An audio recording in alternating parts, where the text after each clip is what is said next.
Hey, this is Roxanne.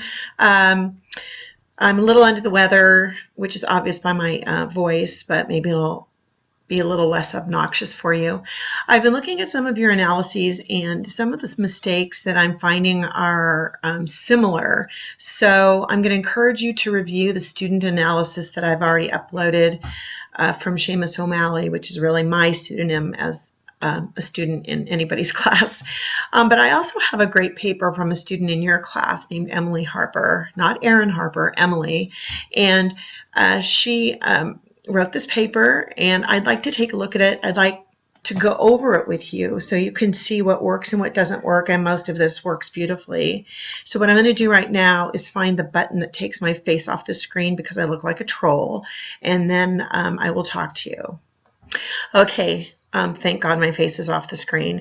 Okay, first of all, just a reminder that this is your header and it needs to be in Tahoma 12. You actually need to go in there and double click in like this, highlight it, and then go home and go to Tahoma 12 and then click out. And Emily did do that. Here's her heading, which is the way it's supposed to be. She gave me your creative title, It's All Your Fault. And so she's foreshadowed or hinted to me right now what her theme might be. And I want you to think what my theme might be before you actually see the theme. And then she wrote a literary analysis of Kingsolver's The Bean Trees. And your subtitle will be similar to that.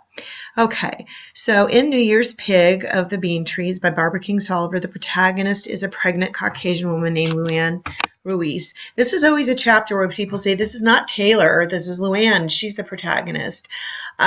We'll talk about that later, but for right now, she is the main character in this chapter, and so I'm not going to argue with Emily right now about it. Well, I won't argue at all, I'll just maybe discuss later on. Anyway, we're getting some little bits of information. Where does she live? She lives in Arizona. What's important? Her husband is Mexican and they're fighting a lot. And she wants it to stop, but if it doesn't, then she wants to get a divorce. She mentions Angel's car accident, which is very important in so many different ways because we know it emasculates or takes away his manhood. But Luann will not take matters into her own hands. And now we're going straight into the thesis statement, which is identifying the theme that Emily's going to prove. When the morally weak find themselves at a dead end, the weak will abandon or forsake their responsibilities for their own self-gains. That's what she's going to prove. I'm just going to highlight this here. This is her thesis statement. It is her theme, and she's told me that that's what she plans on proving through the rest of her paper. And let's see if she does. In body paragraph 1, and you only need one body paragraph, her first sentence needs to tell me how she plans on proving that when the morally weak find themselves at a dead end, the weak will abandon or forsake their responsibilities for their own self-gains. And she says, Kingsolver shows this abandonment of responsibilities for self-gains through Luann's husband Angel. I'm going to underline this. So I've underlined the topic sentence. This is specifically right under here. So this is exactly how Emily is going to show me that when the morally weak find themselves at a dead end, the weak will abandon or forsake their responsibilities for their own self-gains.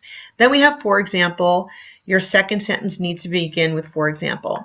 Angel has lost his leg in a car accident and he can't.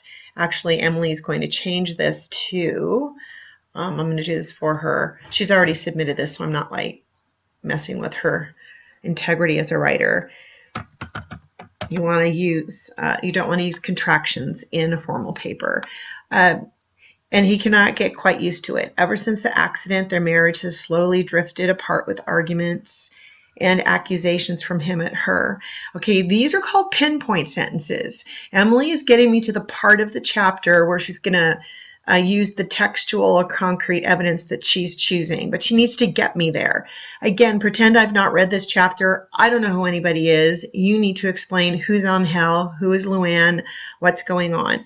Luann tells us he listed names of people, mostly friends of his she could barely remember having met, and asked her if she had slept with them or if she had wanted to. And right here, Emily's going to get rid of this period here, because when you quote a passage, you get rid of the period and you put it over here at the end, because this citation here, and the citation is the parenthesis, last name of the author, page number, parenthesis, period. The period always goes at the end because the citation is considered part of the concrete evidence or textual evidence. The day of Halloween, Luann goes to the doctor's for the usual checkup on the baby. It is evening when she stops by the store to pick up some food for herself and her husband before she returns home. These are all pieces of pinpoint sentences that I would need to know if I had not read this chapter. When she gets home, she sees that he has left for good, and then we see that she has cited page 43. We read, on the Friday Angel left, he had long since gone back to work. He probably didn't think about it being Halloween, only that it was a payday. Angel is miserable with the state of his leg and blames everyone else for what he does wrong. He accuses Luann of having, quote, slept with, and you'll notice that this evidence here is pulled straight from here. So Emily's getting very specific. She's giving me the evidence now that she's going to use to prove that Angel is abandoning his responsibilities for self-gain.